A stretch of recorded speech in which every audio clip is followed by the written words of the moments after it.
سلام الله عليكم ورحمة وبركاته. ازيكم يا شباب؟ يا رب تكونوا بخير. اللهم صل على سيدنا محمد صلاة تنحل بها العقد وتنفرج بها الكرب وتفتح بها الأبواب وتيسر بها الأمور ومسبب الأسباب.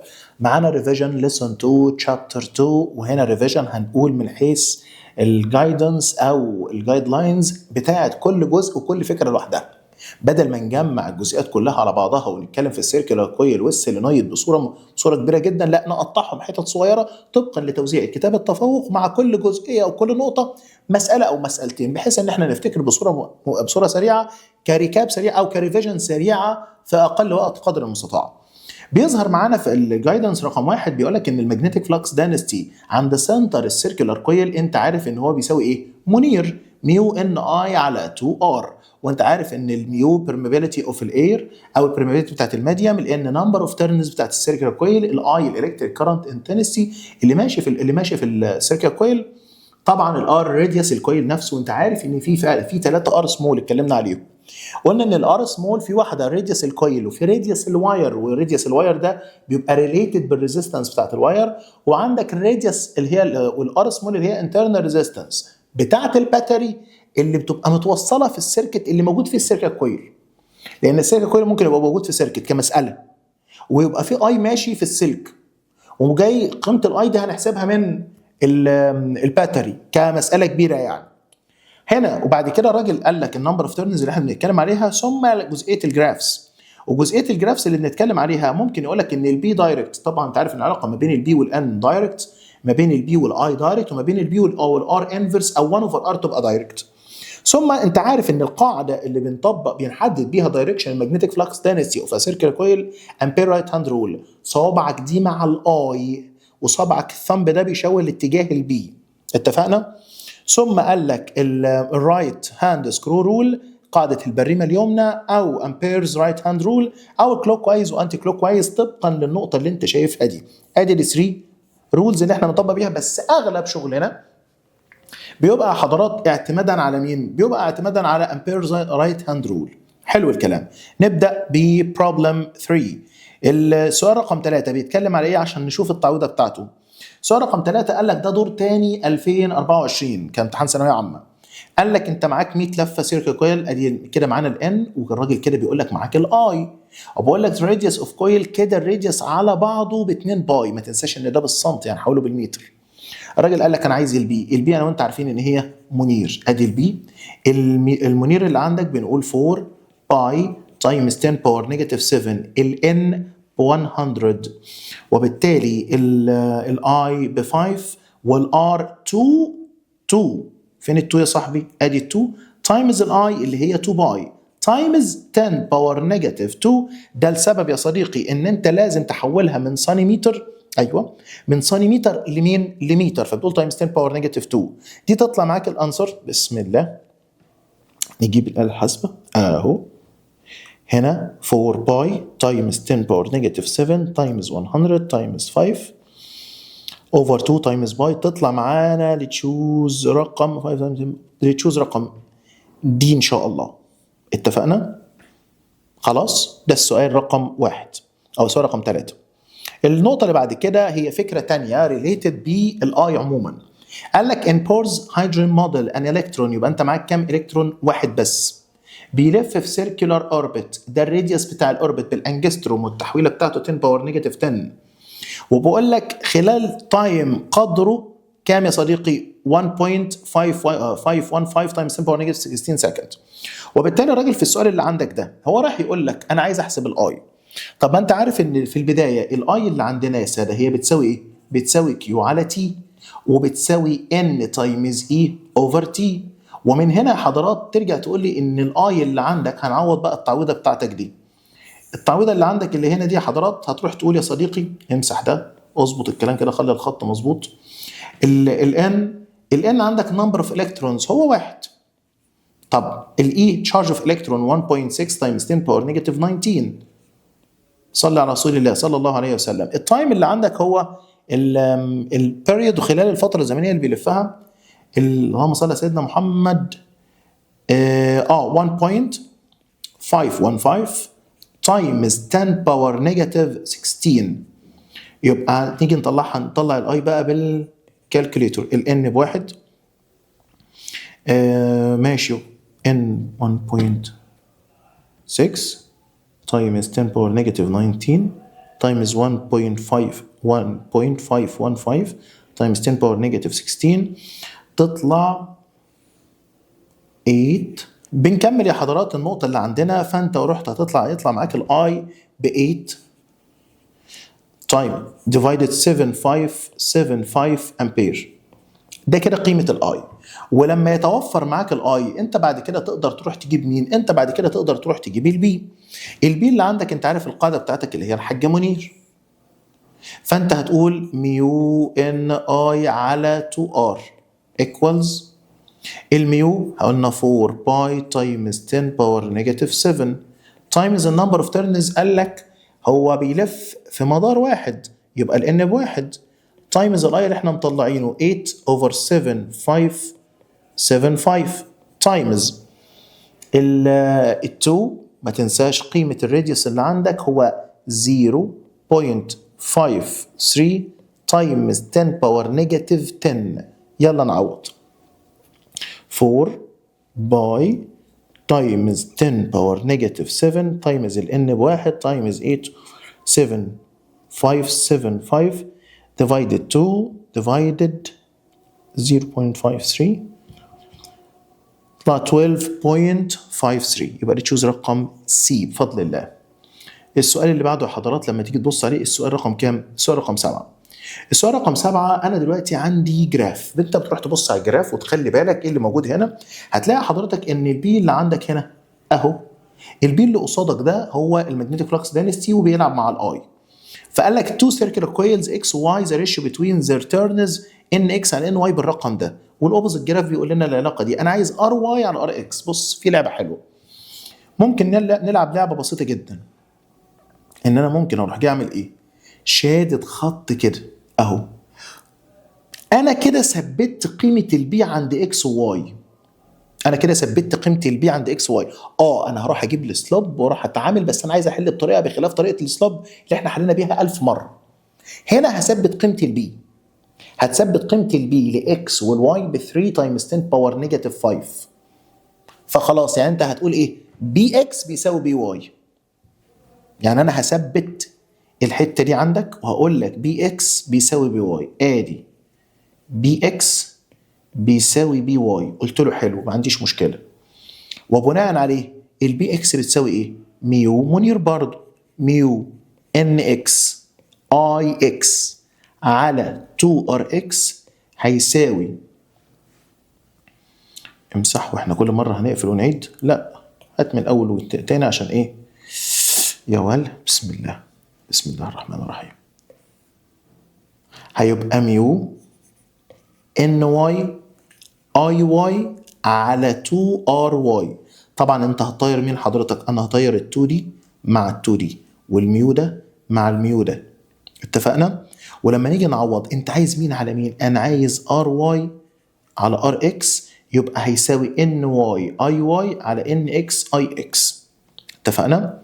طب جميل. لما نيجي نكتبها بقى الناحيه دي هتروح تقول لي ار واي على ار اكس بتساوي، ثبت كده الخط، ان واي على ان اكس فوق هنا اي واي على اي اكس. يلا نعوض. لما تيجي تعوض يا صديقي بتروح تقول لي الان واي على ان اكس. طب الان اكس على ان واي بكام؟ ب5 على 1. يبقى هنا 1 على 5 اكس 1 على 5. اي واي بكام؟ فين واي؟ ده واي. قيمة التقاطع ده اي واي بكام؟ ب4. حط هنا 4 وتحت الاي اكس بكام؟ حطها ب2. ادي الاي ب2. فتطلع الانسر 4. طبعا الاثنين فيها الواحد على الاثنين فيها الاثنين. تطلع كام يا صاحبي؟ 2 على 5. جميل. 2 على 5 اللي تشوز رقم سي. يبقى 7 سي بفضل الله. الحمد لله كده خلصنا من النقطة دي. تعالى لي بقى لما احسب النمبر اوف تيرنز اللي هو الان. النمبر اوف تيرنز ده بيتحسب ازاي؟ اقول لك انا عندي كذا حالة. في حالة ان القانون تقول لي ان الان بتساوي ثيتا على تي او ثيتا على ان. سوري الان بتساوي ثيتا على 360. شوف انت لفيت كام وديفايدد 360 فاديك الان.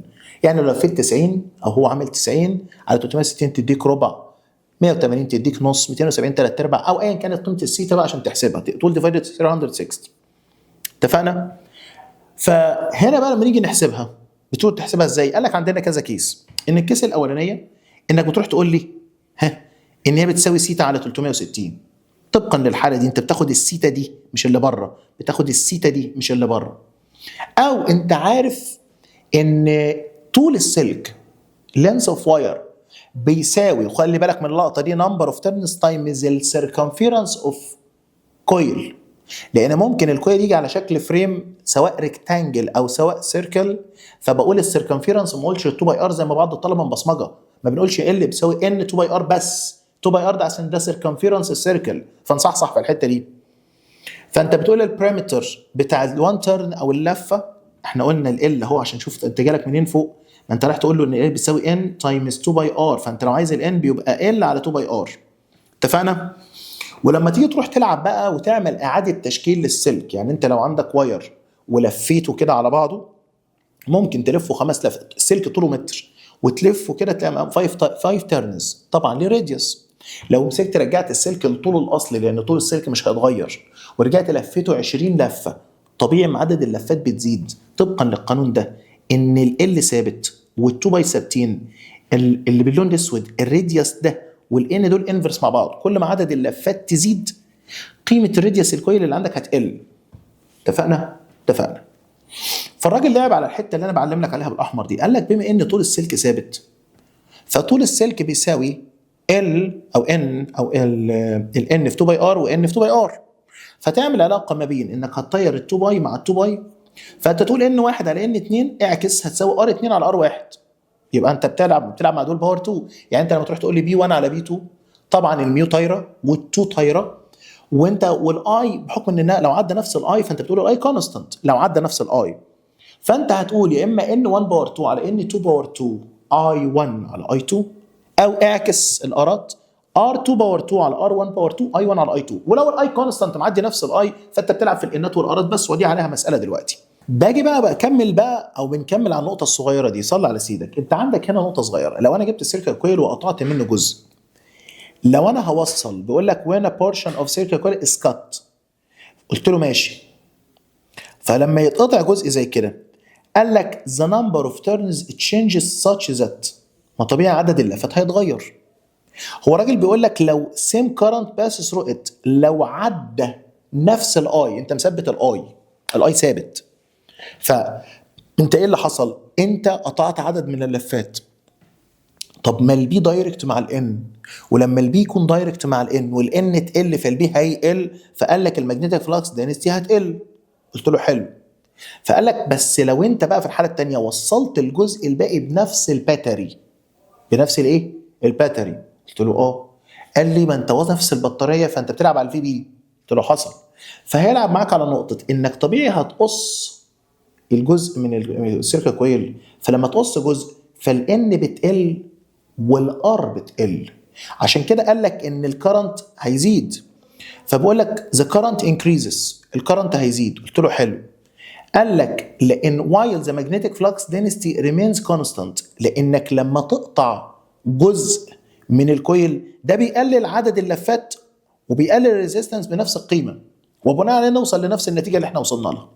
وبعد كده بنطبق على النقطه دي بالسؤال رقم 10. السؤال رقم 10 بيتكلم على ايه؟ جه يقول لك يا صديقي رقم 1 انت عندك، بس مش على نفس النقطه دي، بس انت الفكره والايديا نفسها، ثم النقطه دي بنركز عليها في السينويد. لما انت ترجع للحصه تلاقي ان انا في شرح السينويد دي مشروحه بالتفصيل. سيم اي، فانت قطعت، فلو سيم اي زي ما انت شفت تبقى القيمه اللي عندك هنا اهو density decreases لان الان قلت، ده بخلاف السيلونيد هناك او زي السيلونيد هناك. فلما تروح تكلمنا على السؤال رقم 10 بيقول لك the opposite figure shows a part of two circular coils carrying electric current، ده واحد فيهم شايل 2 اي والتاني شايل 3 اي. خلاص. وبعد كده using the given data the ratio between the magnetic flux densities، هو عايز بي 1 على بي 2. ده انت لما تروح تلعب على البي فانت هنا هتروح تقول لي السيتا. يا مستر انا عارف ان الان ما هي الا سيتا على 360 دي N1. ولو انت عايز N2 ما هي الا سيتا على 360، بس الاولانيه دي سيتا والثانيه دي 2 سيتا. قلت له حلو مشي حالك. طب ما تمشي حالك ليه؟ ما تقول N1 على N2. N1 اللي عندك سيتا، يا الله بسم الله. N1 اللي عندك ما هي الا ايه؟ سيتا على 360، وN2 اللي عندك ما هي الا divided تبقى 360 على 2 سيتا. فهتطير ال 360 مع 360 والسيتا مع السيتا، يبقى N1 على N2 هاف، بنص. دي أول لقطة، دي N1 على N2. أنت لما تيجي تروح تكتب وتقول لي أنا عايز B1 على B2 يا حضرات، هتروح تقول لي إيه؟ B1 على B2 شغال. فB1 على B2 اللي أنا بتكلم عليها تروح تقول لي إن أنا أكمل إيه؟ B1 بتساوي ميو، فالميو فوق والميو تحت هيطيروا مع بعض عشان تفهم. والتقر يا عم هتتلخبط. ادي ميو N1 I1 على 2R1، والتاني باللون الاحمر ميو N2 I2 على 2R2. هات اللون الازرق نطير ال2 دي مع ال2 دي، الميو دي مع الميو دي، ونكتب. يلا نعوض. N1 على N2 لسه قايلينها بنص. حلو. I1 بكام؟ I1 اهو ب3 I، حط هنا 3. I2 ب2 I، حط هنا 2. R2 ب3 سنتي، حط ده 3. لا R2 ب2. لا اصحى تودينا في هناك. R2 يا صاحبي ما تنساش R2 ب2، لكن R1 هي اللي بكام؟ ب3.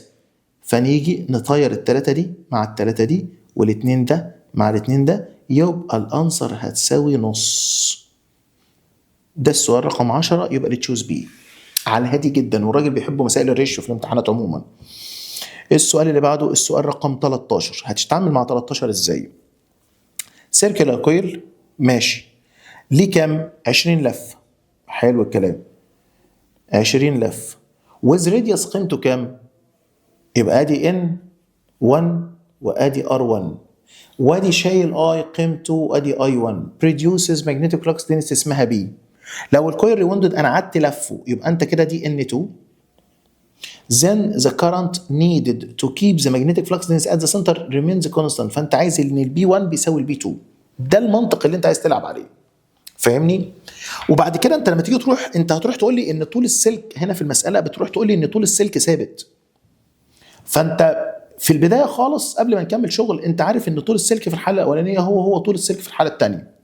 وطول السلك ما هو الا N1 2 باي R1 هيساوي N2 2 باي R2، وطبعا الباي ال2 باي مع ال2 باي. فانت بتروح للريشيو اللي انا وانت عارفينها N1 على N2 اعكس R2 على R1. ده بسبب ان العلاقه ما بينهم انفرس. ده في البدايه خالص واحنا ما عملناش حاجه خالص. ثم انت لما تيجي تروح تتعامل، انت بتقول عايز قيمه البي تفضل زي ما هي. فانت كده ممكن تساوي البي الاولاني، هو في المساله بتساوي البي الاولاني بالبي الثاني، او عايز تعمل ما بينهم ديفايدد تعمل ديفايدد عادي. فانا هساويهم ببعض، هروح اقول لك B1 هتساوي B2 بس. فB1 اللي عندنا ميو I1 N1 على 2R1 هتساوي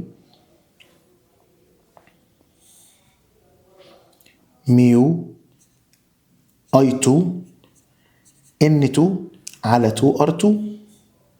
حلو. هطير ال2 مع ال2، الميو مع الميو.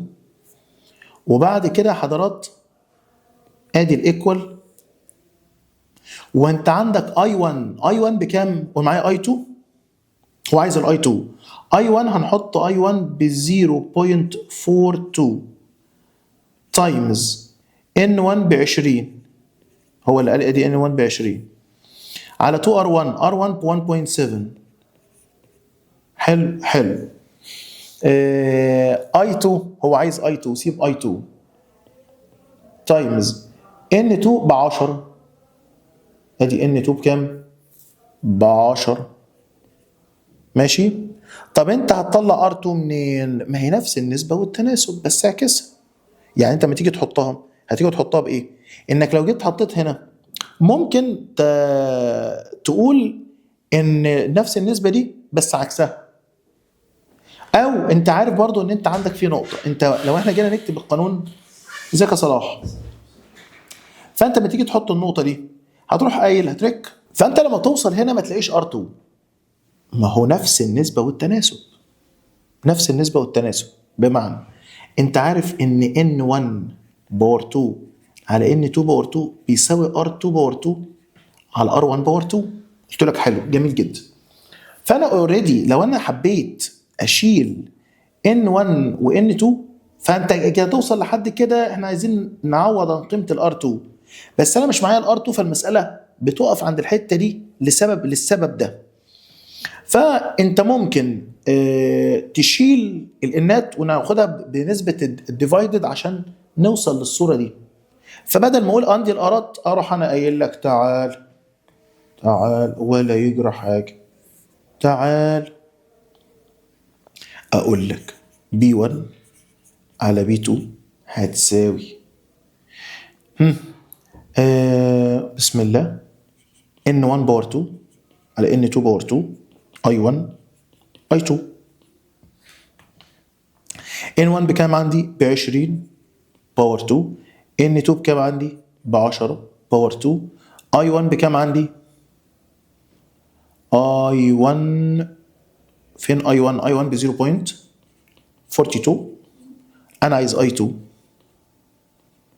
وهم اوريدي بيساووا بعض عشان يفضل ذا سيم، فالأنسر دي بتساوي 1. فأنت اوريدي هتروح تقول إن 100 I2 هتساوي 400 تايمز 0.42.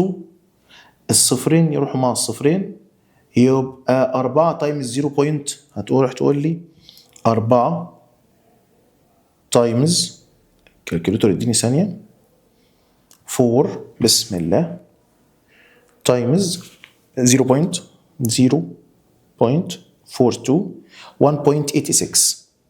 يبقى انت هتروح تقول لي ان هي 1 بوينت كام؟ يطلع I2 ب 1 بوينت كام؟ 68 امبير.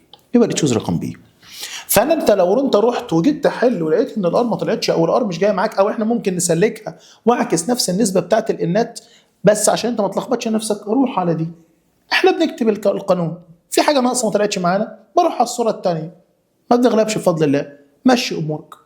السؤال اللي بعده قال لك النت ماجنتيك فلكس دينستي عند السنتر في الكومن سنتر لو هم الايات مع بعض ليهم نفس الدايركشن فبي توتال بلس، ولو هم عكس بعض بي توتال ماينس، ولو هم بيربنديكولار على بعض بيخش الحاجه بايثاغورس، ده باور 2 ده باور 2 بلس تحت السكوير روت. نفس الحاله دي والحاله دي والحاله دي. تمام. ولو انت عندك المagnetic فيلد في نفس الاكسترنال magnetic فيلد بتاع السيركل كويل في نفس المagnetic دايركشن الاكسترنال magnetic فيلد تعمل بلس، ولو هم عكس بعض تعمل ماينس، ولو هم بيربنديكولار على بعض بايثاغورس. نفس الكيسز اللي كنا متكلمين عليها ورا. تعال على السؤال 17. السؤال 17 ببساطه شديده جدا يروح يكلمك يقول لك ايه يا صاحبي؟ قال لك two concentric circular rings lying in the plane of the page each carrying an electric current as shown in the figure. For the resultant magnetic flux density at the common center C to be zero. انا عايز البي توتال جوه تبقى زيرو. فالانتنستي والدايركشن بتاع الاي يبقى انا كده مبدئيا عارف بتاع اي 1 يبقى بكام؟ تعال نزوم على الحته دي كده. يبقى مبدئيا الاي ده لازم يبقى عكسه، بما انك عايز يبقى ده زيرو فلازم المagnetic فيلد بتاع ده يبقى عكس المagnetic فيلد بتاع ده فيكنسلوا بعض. يبقى قده في الماجنتيود وعكسه في الدايركشن، قده في الماجنتيود ايوه. يبقى انت كده بعضمه لسانك عايز البي انترنال اللي جوه بتساوي بي الاكسترنال، بتساوي بي اكسترنال اللي بره. وانت عارف ان البي ما هي الا منير وهنا منير، وانا اللي اقدر اطيره الميو مع الميو. وطبعا النمبر اوف تيرنز هي رينج، الرينج ولا مش الرينج؟ الرينج. يبقى انا اقدر اطير الان لان الان بواحد هنا وهنا، والتو تطير مع التو، ولكن نلعب بقى. هقول لك الاي الاولاني قيمته كام؟ اي 1 الانترنال انا عايز قيمته فسيبها اي 1، الانترنال باي 1 سيبه اي 1 لان الانترنال اهو دي الرينج الداخليه. الراديوس بتاعها بكام؟ 2 سنتيمتر يعني 2 لانك لما تقول تايمز 10 باور نيجاتيف 2 بيروح يمين وشمال. طب لما انت تروح الاي 2 الاي 2 ب 2 والرينج بتاعته ب 3 يبقى اللهم صل على سيدنا محمد 2 في 2 ب 4 4 على 3 يبقى المفروض اي 1 4 على 3 والدايركشن انتي كلوك وايز. فين الكلام ده؟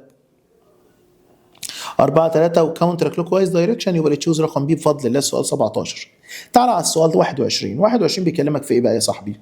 سؤال عايز مخمخه مش مرسوم فعايز تقرا وتقرا وتحاول تتخيل او نرسم.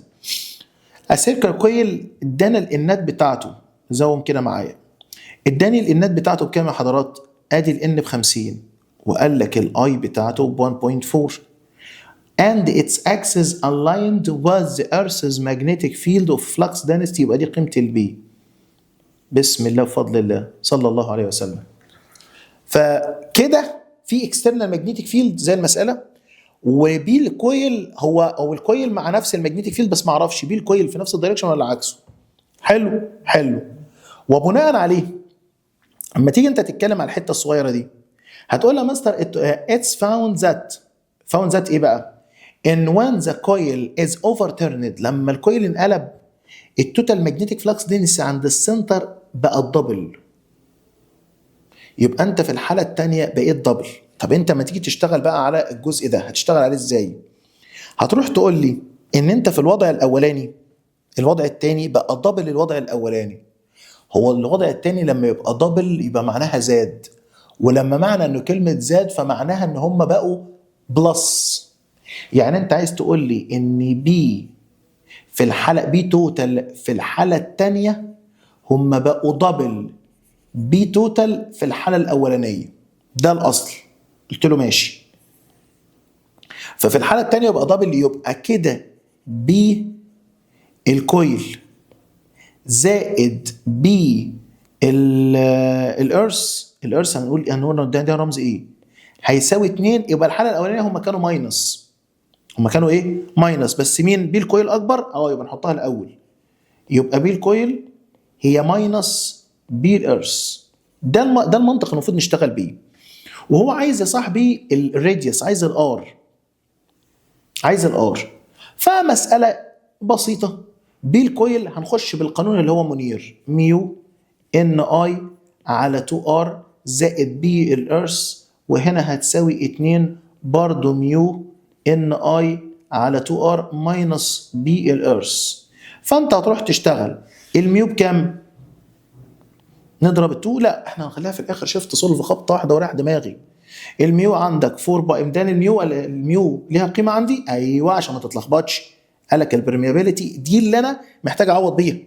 هقول لك 12.56 تايمز 10 باور نيجاتيف 7. ماشي جميل. الان بكام؟ ب 50. حط الان ب 50 قول تايمز الان ام 50. الاي بكام اللي ماشي؟ 1.4 ادي 1.4 اهو. جميل جدا. على 2 الار بكام يا صاحبي؟ عندك الار هو عايز الار، سيب الار زي ما هو وهنقول بلس بي الارث جاهز ب 5 تايمز 10 باور نيجاتيف 5 ونقول ايكوال ونقول هنا تايمز نفس الرصه اللي فوق دي. استنى كده. نفس الرصه اللي فوق اللي عندك دي خدها كوبي وبعدين حطها لي فين يا صاحبي؟ هنا اهو. ولا بنشوفها ولا بندري اهو. هو هي لا ريسايز نصغرها سيكه اهو يا صاحبي. وبعد كده نقول ايه؟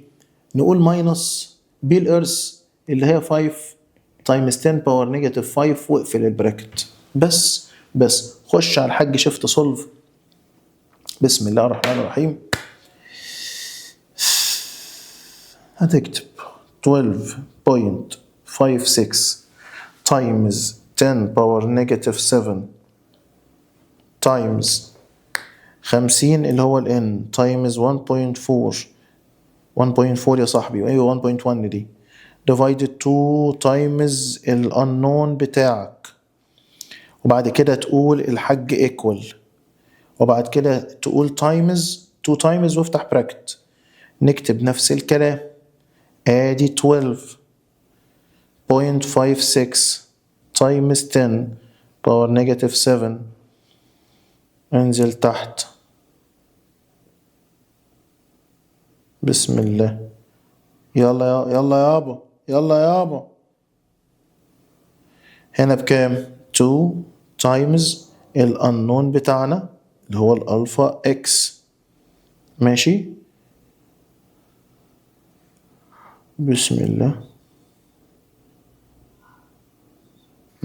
تايمز ده كان كام؟ 50 تايمز 1.4، اقفل البراكت ويندوز شيفت سولف بسم الله. ماذا هناك؟ ام سوري، لسه احنا لسه نقول نسينا ال 5 تايمز 10 باور نيجاتيف 7. ام سوري، انزل تحت هنا يا صاحبي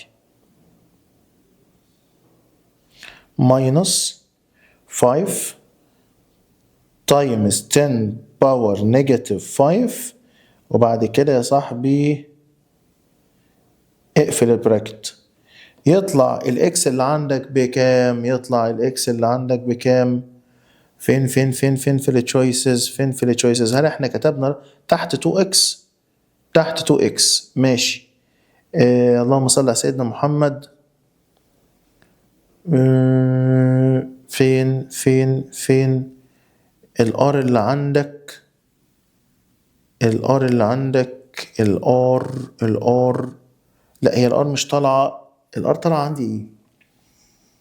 الار طالعه عندي 4. طب انا كتبت الرقم، استنى كده، استنى احنا نسينا نكتب ماينس، يعني احنا قلنا برضو هنا بس نسينا هنا نعمل بلس، ما عملناش هنا بلس، يبقى المفروض هنا نقول بلس 5 تايمز 10 باور نيجاتيف 5 بالظبط بفضل الله.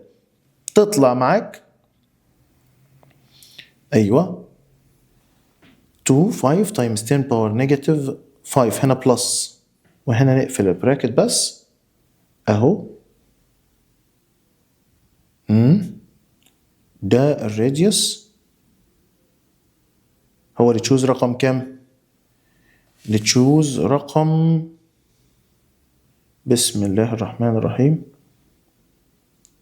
ده السؤال رقم 721.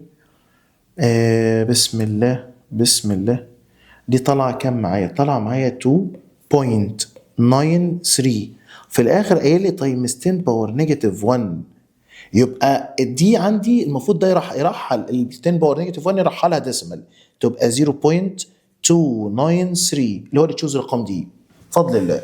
هي عايزه آلة حاسبة بس، انا طولت معايا في الآلة الحاسبة، سيبنا رقم مكان رقم الحمد لله. اكتبها عندك شيفت سولف هتطلع لك دي، خلصت. السؤال اللي بعده بيقول لك عليه، بيقول لك ايه يا باشمهندس؟ بيقول لك يا صديقي في البدايه عندك كده واحده رسمه حلو. A straight wire is shaped as shown in the opposite figure when an electric current، يبقى ده في اي اهو قيمته 10 ماشي. قشطه، صلى على الحبيب صلى الله عليه وسلم. طب تعالى كده معايا، تعالى نزوم بقى الحته الصغنطوطه دي. الجزء الصغنطط اللي موجود معايا ده حضرات مودينا على فين؟ مودينا على ان انا اصبح عندي الجزء اللي انا رسمه بالازرق بالاحمر ده دي كده رينج او كويل، واللي عندك الجزء الصغنطط اللي انا رسمه بالازرق التقيل ده كده ده كويل. فالمفروض الكبير ده لو سألتني على الان بتاعته، هو القانون الان اصلا سيتا على 360، بس ده كلهم 300 بس شيل منه 60، يبقى المفروض 300 على 360. واللي جوه اللي باللون الاسود ده المفروض تقول لي ان الان بتاعته 60 على 360. على كم؟ هتشيل الزيرو مع الزيرو، على الخمسة او على الستة فيها الخمسة، على الستة فيها الست، يبقى الان بتاعت الكبير اللي بره الاكسترنال بتاعته ب5 على 6، والانترنال اللي هو الاي ان هيساوي كام؟ هيساوي على الستة فيها شيل الصفر مع الصفر، على الستة فيها الواحد فيها سدس، 1/6، يبقى دي بتساوي 5/6 ودي بتساوي 1/6. وراديوس الكبير 2 باي وراديوس الصغير بباي واحدة. ماشي. الراجل عايز ايه؟ عايز يقول لك عايز ايه بقى؟ قال لك انا عايز المagnetic flux density عند الكومن سنتر او. طب ما انت مبدئيا البي توتال في النص، الايات مع بعضها، يعني انت ما تيجي تروح تبص على الايات هتلاقي الاي ده ماشي كده ماشي كده، فتطبق القاعده يبقى البي في السكه الكبيره انتو ذا بيج، والاي يمشي هنا كده. فلما تيجي تطبق القاعده برضه اهو ماشي كده لتحت، يبقى انتو ذا بيج، يبقى بي توتال في السنتر بتساوي بي اكسترنال بلس بي انترنال. قلت له جميل جدا. هتساوي عندك بي اكسترنال انت رايح تعوض بيها، رايح تقول ميو. هل انت في ميو جديده ولا هي؟ لا، الميو هي الراجل ما عملش اي حاجه. فهنقول عندي 4 باي تايمز 10 باور نيجاتيف 7. الاكسترنال الان بتاعته ب5/6، 5/6، والاي اللي ماشي فيه ب10 تايمز 2 تايمز الباي بتاعتك 2 باي بس تايمز 10 باور نيجاتيف 2، ونقول بلس ونسحب خط كده. ودي دول بس الناحيه دي كده، وديهم الناحيه دي كده، ايه، حركهم اهم، هاتهم كده عشان نقول دي، ونقول بلس. الصغير برضو 4 باي تايمز 10 باور نيجاتيف 7 تايمز 1/6 تايمز نفس الاي ب10 وعلى 2 بس الباي بباي بس بباي واحدة تايمز 10 باور نيجاتيف 2. يلا خش بالآلة الحاسبة وهتطول معانا سيكا، مش مطولة إن شاء الله. 4 باي تايمز 10 باور نيجاتيف 7 تايمز 5/10 تايمز 10 تايمز 2 باي تايمز 10 باور نيجاتيف 2 بلس 4 باي برضه تايمز 10 باور نيجاتيف 7 1/6 تايمز 10 تايمز 2 باي تطلع 1.16 كذا اللي هي 1.17 تايمز 10 باور نيجاتيف 5. دي كام دي؟ 1.17 تايمز 10 باور نيجاتيف 5 ولا نيجاتيف 4؟ دي نيجاتيف 4. نيجاتيف 4 يبقى اللي تشوز رقم A. نيجاتيف 4 يبقى اللي تشوز رقم A. لو قلت لي نيجاتيف 5 يبقى اللي تشوز رقم C. لا، هي A. اما انا آلة حاسبة، روح خلص آلة حاسبة. تمام؟ جميل جدا. ده السؤال 22. تعالى لي بقى لما الراجل بيلعب على انه يجيب لك كويل مع واير. الفكره اللي عندنا دي يا حضرات، بيقول لك the net magnetic flux density at the center of a circular coil placed near wire. هو لو الايات مع بعضها فانت بي توتال هنا بلس، ما هو الاي ده نازل وده نازل، فبي توتال عند السنتر بلس.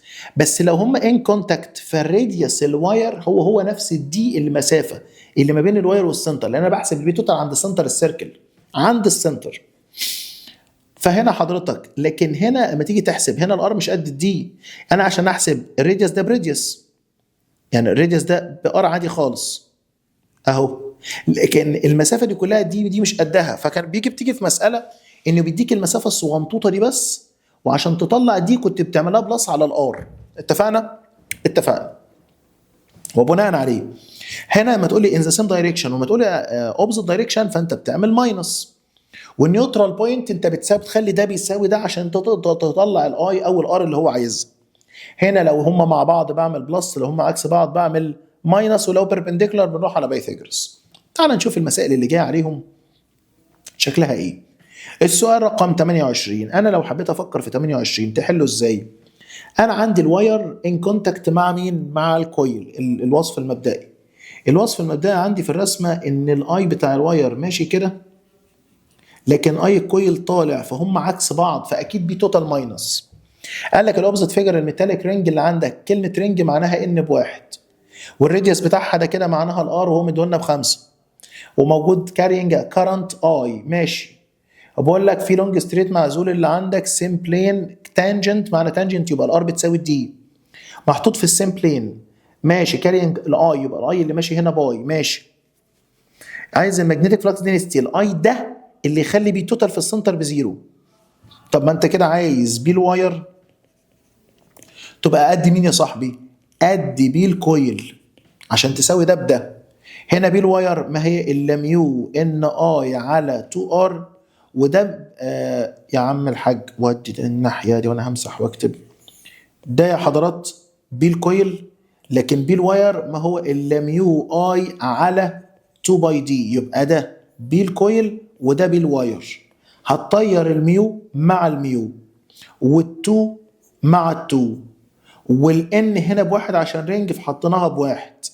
الاي بتاع الواير بباي ديفايدد الباي اللي موجوده اصلا، والراديوس اللي عندك هنقول ب 5 تايمز 10 باور نيجاتيف 2 هيساوي راديوس ايه؟ 2 باي دي. 2 باي دي 2 باي دي ماذا هناك؟ صلى على النبي يا عم صلى الله عليه وسلم. والدي بكام؟ ب 5 تايمز 10 باور نيجاتيف 2. الاي اللي ماشي في الكويل هو اي، وده اللي احنا محتاجين قيمته. طبعا احنا هنطير الباي ده مع الباي اللي فوق عشان بقى لنا هنا 1. هنا الار بكام؟ اللهم صل على سيدنا محمد، برضه 5 تايمز 10 باور نيجاتيف 2. طب ما هو ده هيروح مع ده لان الار هي الدي، يبقى الاي بواحد على الاي اللي عندي كام؟ ما دي طارت ودي طارت وده طار وده طار، يا ساتر يا رب. طب ما كده الاي ب 1 امبير لتشوز بي بس كده، يعني الليله دي كلها عشان يطلع 1 اهو. طب الحمد لله فضل ونعم، الحمد لله رب العالمين. خد تعالى راح فين؟ تعالى على بعده. الشكل المعقرب ده على نفسه، تعالى لي. السؤال رقم 30 بيقول لك the opposite figure shows part of coil in the form of a circular arc carrying an electric current intensity 2. اهلا وسهلا. is placed in the same plane with a long straight wire. ماشي، معانا الاي بتاع الواير ومعانا الاي بتاع الارك ومعانا الراديوس ومعانا الديستنس. عايز يا اسطى carrying electric current 3 و14. ماشي. if the net magnetic flux density عند السنتر بقت زيرو، فانت هتساوي البي بتاعت الواير بالبي بتاعت الارك. طب ما انت عايز السيتا، سيب السيتا على جنب وهات الان. هات الان الاول، لان انت بدايه الكلام ان الان بتساوي سيتا على 360. فلو انت عايز السيتا تجيب الان وتطمزها في 360 حلنا المساله. فانا هبدا الاول بالنقطه الاساسيه، انك هتقول لك بي الواير هتساوي بي الارك او السيركل كويل. فبي الواير يا حضرات في الحاله دي ما هي الا ميو اي على 2 باي دي، وبي الارك او بي السيركل كويل ما هي الا ميو ان اي على 2 ار على 2 ار. فقلت احل السؤال بقى. حل السؤال اللي عندك بسم الله. تعالى نطير الميو مع الميو، بس الاي مش قد الاي، ما تطيرهمش مع بعض. انا اقدر اطير التو مع التو. ليه ما طيرناش الدي والار؟ لان هو مش قد بعض، هو مش تانجنت ومش واير تانجنت مع كويل. لما اجي اكتبها بقى في الحته الصغنطوطه دي كده، الاي اللي ماشي في الواير قيمته 3 و14، والباي سيبها زي ما هي باي تايمز الدي المسافه، الدي الديستانس ما بين الواير هي 12، وسيبها زي ما هي بالسنتي لان هتروح الناحيه الثانيه برضو بالسنتي. النمبر 10 سيبها ان زي ما انا زي ما هي. الاي اللي ماشي ده ب2 تحت الار ب10. حلو. طيب مش 3 و14 و3 و14 اطير الباي ده مع الباي ده. ماشي. طب دي تخلص ازاي؟ التايمز دول في بعض، انت 2 في 12 ب 24 ان، 2 في 12 ب 24 ايه؟ 24 ان. ماشي. اللهم صل على سيدنا محمد. ادي 24 ان هتساوي 10، يبقى الان بيساوي 10 على ال 24. 10 على 24 يعني الان هتساوي على الاتنين فيها الخمسة على الاتنين فيها الاتناشر، يبقى الان بتساوي 5 على 12. طب ما انت عارف ان الان بتساوي زي ما قلنا فوق سيتا على 360. شيل الان وحط 5 على 12 هتساوي سيتا على 360. صلى على حبيبك. ومنها السيتا اللي عندنا اللي بتتكلم عليها بتساوي 5 في 360 على ال 12، يبقى السيتا هتساوي كام؟ على ال 12 هي 3 في 12 ب 36، يبقى على ال 12 فيها الواحد على ال 12 فيها التلاتة بس نقول 30. نقول 30 5 في 12 35 ب 150 في 150 في التشويسز تشوز رقم دي ان شاء الله بمشيئة الرحمن. خلاص الحمد لله. هو ده المنطق. ما انت مش هتعرف تطلع سيتا لوحدها اصلا، فانت كده محتاج تطلعها من الصوره اللي احنا طلعناها دي. الحمد لله، فضل ونعم، رضا من الله سبحانه وتعالى. السؤال اللي بعده كده، انت رايح داخلين على السيلينويد، والسيلينويد منيل، وان ال بيساوي برضه ان في 2 ار، بس كان في حاله ايه؟ برضه الحاله الاولانيه عندك الان سمول اللي هو ميني، قانون ميني ميو ان سمول اي اللي هو النمبر اوف تيرنز بير يونت لينس، اللي هو الان كابيتال على ال، طيب شلناهم مع بعض وحطينا ان سمول.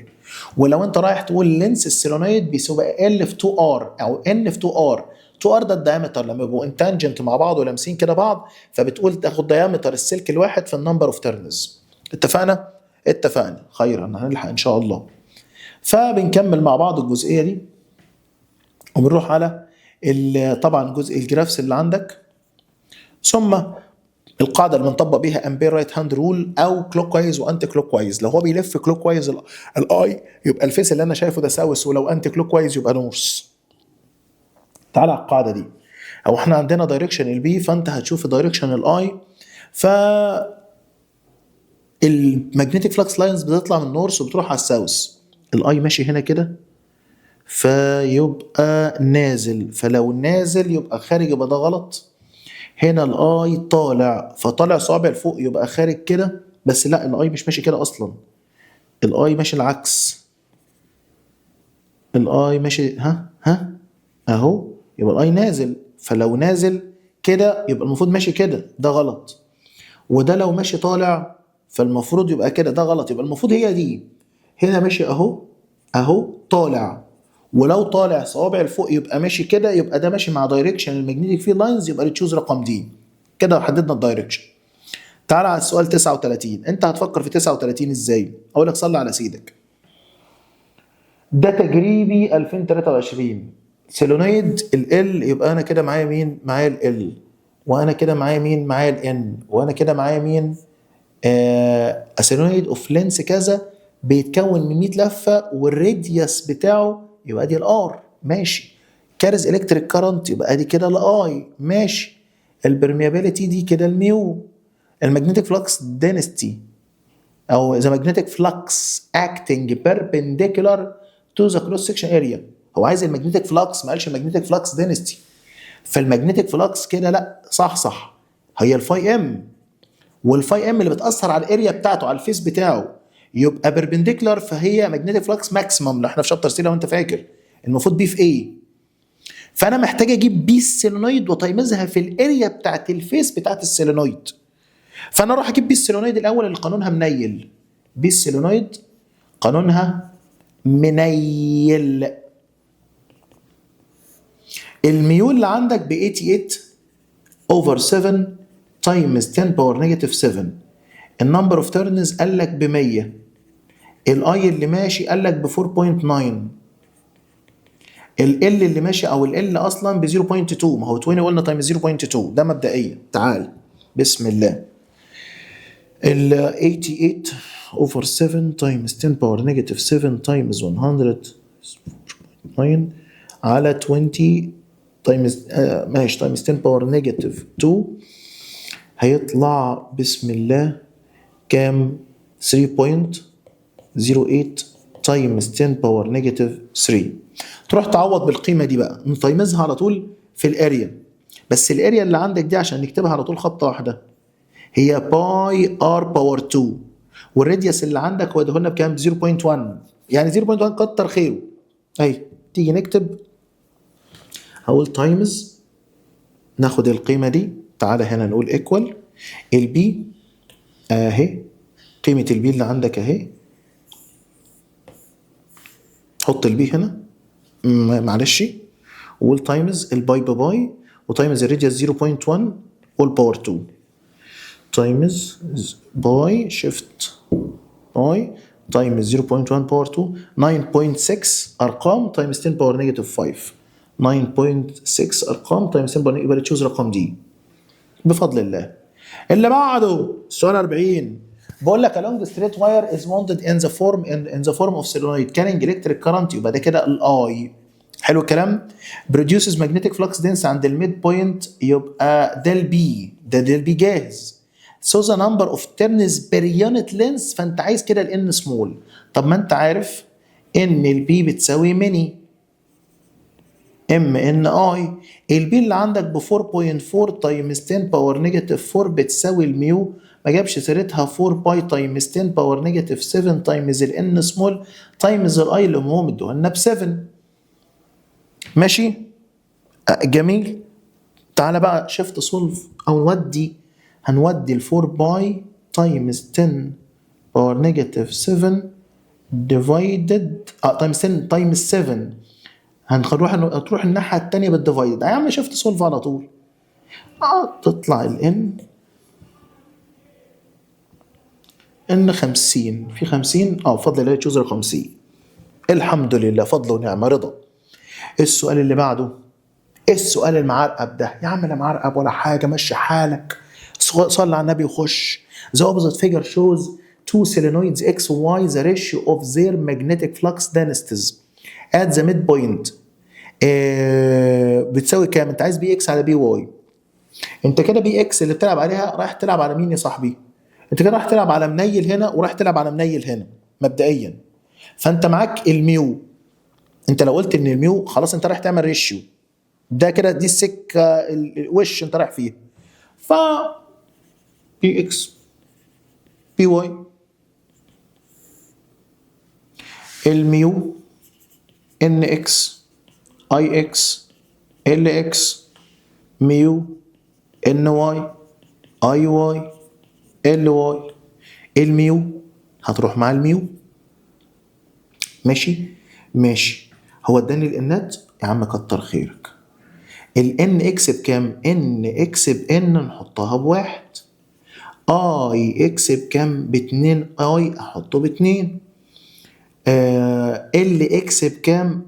بال نحطه بواحد. روح على اللون المخالف، اللون الاحمر او اللون الازرق عشان نظبط الكلام. بسم الله. ان واي باتنين ان يبقى احط هنا اتنين. اي واي بتلاتة يبقى احط هنا تلاتة. ال واي باتنين. الاتنين اللي فوق تعالى بالاحمريكا، الاتنين اللي تحت تطير مع الاتنين اللي فوق، يبقى هتساوي عندك بسم الله 2 على 3 في 2 على 3 اللي تشوز رقم بي في 43.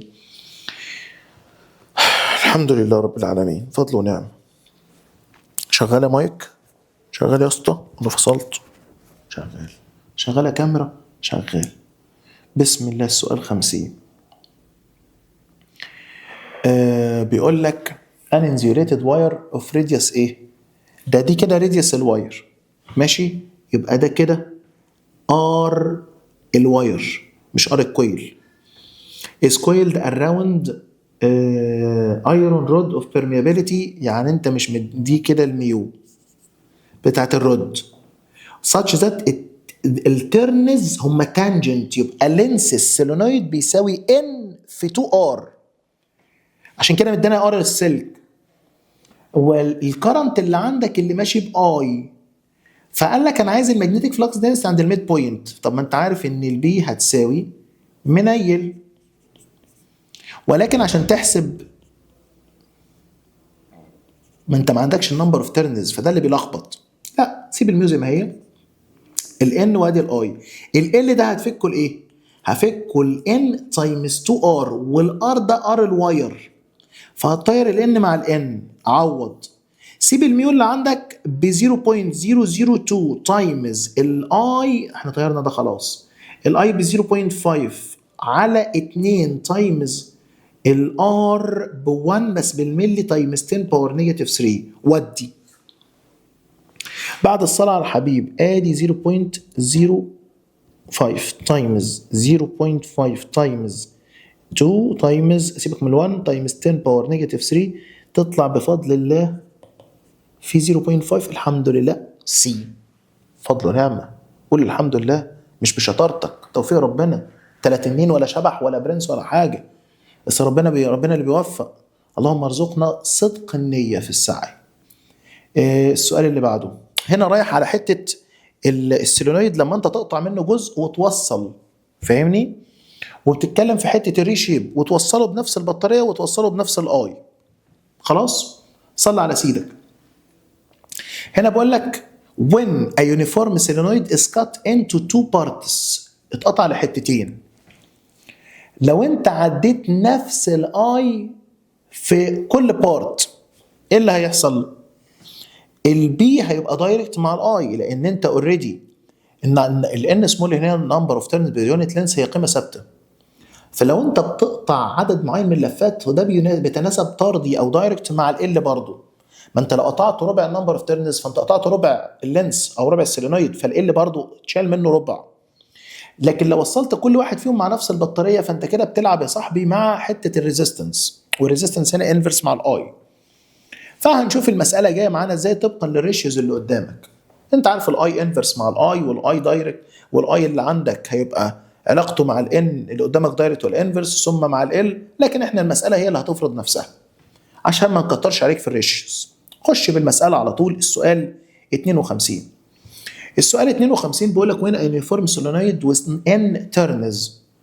طب وانت عندك بتقول لي ان الترنز عندي بان. حلو. وبقول لك ان اللينس L is connected to battery with VB. حلو الكلام. with negligible internal resistance. So the magnetic flux density كانت ب 12 ملي is generated في الميد بوينت. ماشي. لو انت قطعت 1/5 of the solenoid length is cut from each end. ايوه يبقى انت عندك السولينويد كده. ماشي. قطعت من هنا 1/5 وقطعت من هنا 1/5. يبقى مبدئيا انت طيرت من هنا 1/5 وطيرت هنا 1/5. الطول الجديد باقي كام؟ 3/5. ما هو 1/5 طار و1/5 طار، يبقى انت طيرت 2/5. من 5/5 يتبقى لك 3/5. يبقى من حيث اللينس كده اللينس الجديد بيساوي 3/5 اللينس القديم. ما هو مش هيساوي كله. فيبقى L1 على L2 تمام بيساوي 5/3. مفيش مشكلة في الحتة دي. جميل جدا. ماشي ماشي. then the magnetic flux density عند الميد بوينت هتبقى بقد ايه؟ يبقى انت كده مبدئيا لازم تروح تلعب على اللعبه دي بصوره بسيطه جدا، وهي ميزته ان مفيش ارقام كتيره، ده مدينا رقم واحد بس. فانت عارف ان الاي هي انفرس مع الريزيستنس زي ما هو قال لك فوق، بس الريزيستنس هي دايركت مع اللينس. بس الريزيستنس دايركت مع اللينس. قلت له ايوه. فيبقى الاي اللي عندك ايه علاقته بالال؟ دايركت ولا انفرس؟ انفرس. ما هو الاي انفرس مع الريزيستنس والريزيستنس دايركت مع ال، يبقى الاي والال انفرس مع بعض. فلو انت عايز تقول لي اي 1 على اي 2 هتساوي ال 2 على ال 1. دي قيم الايات اصلا. فاهمني؟ لان انا مش عندي الاي التاني، ما انا محتاج الاي. انا محتاج الاي. فاكيد انت ممكن تلعب عليها باور 2 او انت تروح تعوض فيها في القانون لما تيجي تشوف. فلما اجي اروح اكتب بي على بي، استنى كده، لو انا قلت لك بي 1 على بي 2 تعالى نكتب القانون ميو. طب استنى كده. طب نعمل حاجه الاول عشان نسهل على نفسنا الدنيا. مش انت عارف ان البي اصلا منيل؟ هو ايه الثابت؟ الثابت هنا ان الميو ثابته والان مع ال ثوابت لسبب ان النمبر اوف تيرنز باليونت لينس ثابته. مش احنا عارفين ان البي بتساوي ميني؟ قال لي اه. طب ما انت عندك الان سمول ثابته، هي ناتج ديفيجن الان كابيتال على ال، يبقى الان سمول ثابته، يبقى المقدار ده ثابت والميو ثابته، يبقى البي دايركت مع الاي. عشان بدل ما نكتب كده البي دايركت مع الاي كده بي 1 على بي 2 هي بتساوي اي 1 على اي 2 اللي بتساوي ال 2 على ال 1. فانت عندك بي 1 بكام؟ بي 1 ب 12. مش هحولها، سيبها 12 ملي تسلا، وادي بي 2. هو ال 2 انت قايل لي ال 1 على ال 2 ب 5/3، يبقى دي 3/5. 3/5. بي 2 هتبقى 5 في 12 على 3، 5 في 12 ب 60 على 3 تدينا 20، يبقى بي 2 هتساوي 20 ملي تسلا. مساله جميله جميله. قال لك الاي انفرس مع الار، والار دايركت مع ال، يبقى الاي انفرس مع ال يبقى اي 1 على اي 2 بتساوي ال 2 على ال 1. ولما رحنا قطعنا، انت مهما تقطع النمبر اوف تيرنز بير يونت لينس ثابت، يبقى البي دايركت مع ال، يبقى البي دايركت مع الاي، يبقى بي 1 على بي 2 بتساوي اي 1 على اي 2 بتساوي ال 2 على ال 1. فنخلصها. حلو حلو حلو، نحترم اللعبه الحلو. السؤال 52 سؤال تحفه، التشوز بتاعه بي. السؤال اللي بعده عشان ما اطولش عليك، هنا بيعمل لما تيجي تعمل السلك ريشيب، يعني السلك اللي عندك لو هو سلك الكويل ومضغوط على بعضه وانت عملت له الانجيشن بعته قلب سيلينويد سلك لولبي، ولو هو سيلينويد وانت ضغطته فقلب سلك الكويل. الثابت ان النمبر اوف تيرنز ثابتين، النمبر اوف تيرنز ثابت، الميو ثابته والنمبر اوف تيرنز ثابت. فلو انت عديت في نفس الاي فالاي ثابت، يبقى البي اللي عندك معتمده على ال والتو ار فقط دول. فنيجي نروح نشوف الايه الجزئيه اللي قدامك دي. بسم الله. هنا بقى نشوف المساله رقم 54. 54 بتحكي في ايه يا صديقي؟ رقم واحد قال لك الواير اوف لينس كده، ده طول السلك نفسه is wounded around a circular coil with 10 turns. دي الان بتاعت السيركلر سي carrying electric current، وده الاي سي، ده الاي بتاع السيركلر كويل. if the turns are displaced uniformly away from each other، انت بعتهم عن بعضه فقلب سيلينويد. طبعا عدد اللفات هيفضل ثابت مش هيتغير، هيفضل زي ما هو 10. whose length equal لينس السيلينويد بيساوي 10 مرات الراديوس. وبعد كده بيقول لك ان اللينس بتاع السيلينويد هو 10 مرات من راديوس اوف اتس راديوس، من راديوس الكويل. ماشي. carrying the same current، وهو شايل نفس الاي. ماشي. then the magnetic flux densities produced by currents في كل واحد فيهم. انا عايز البي بتاعت السيركل كويل. طب انا لو مكانك وعايز اجيب البي بتاعت السيركل كويل تتعامل معاها ازاي؟ والله انا محتاج عشان احسب سيركل كويل فانا محتاج الراديوس الكويل. طب ما انا معايا لينس بتاع الواير، هو لينس الواير مش بيساوي 2 باي ار ان؟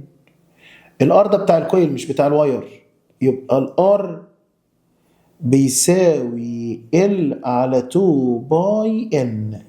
ال اللي هو طول السلك اللي هو 20 باي، 20 باي بس تايمز 10 باور نيجاتيف 2، وادي ال 2 وادي الباي تايمز النمبر اوف تيرنز ب 10. فانا هطير الباي دي مع الباي دي على الاثنين، ما هي 2 في 10 ب 20 وفي 20 فوق، يبقى الراديوس اللي عندك ب 10 باور نيجاتيف 2، ده راديوس الكويل.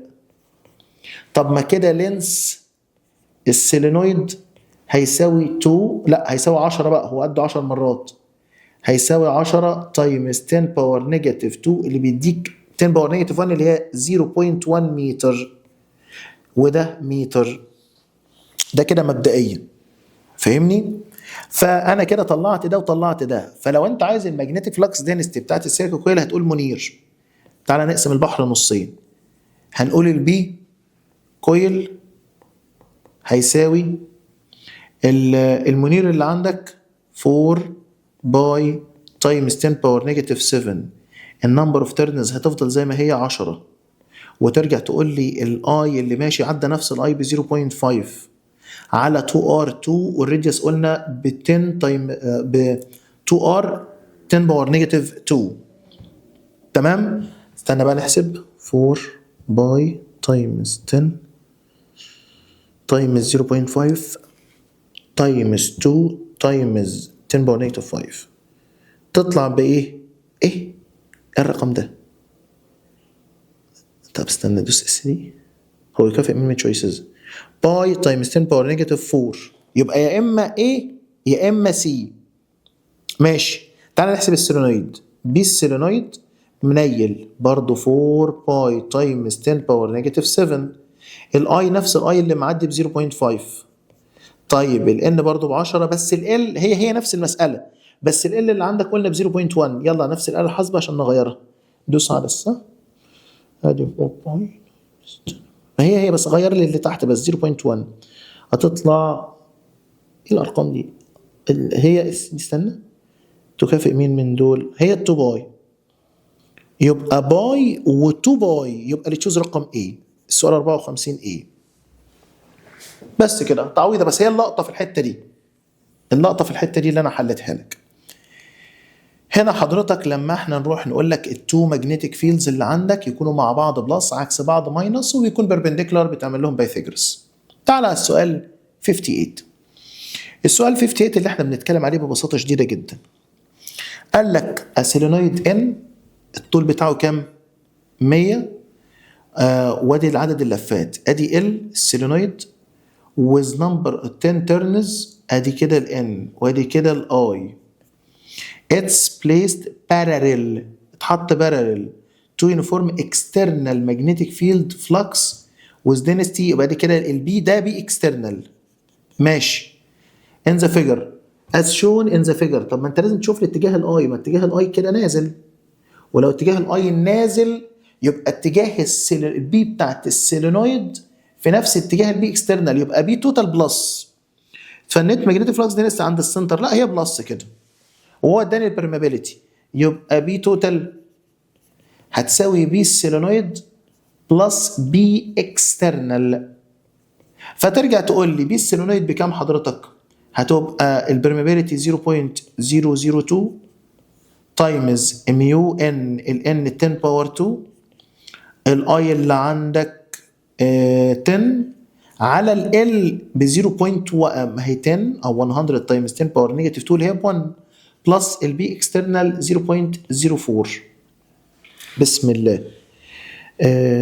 ادي اللهم صل على سيدنا محمد. ماشي 0.002 ماشي تايمز 10 باور نيجاتيف او 10 باور 2 تايمز 10. طب ما اللي عندي دي اصلا ب 1، ما تريح كده، ريح كده، ريح يا صاحبي.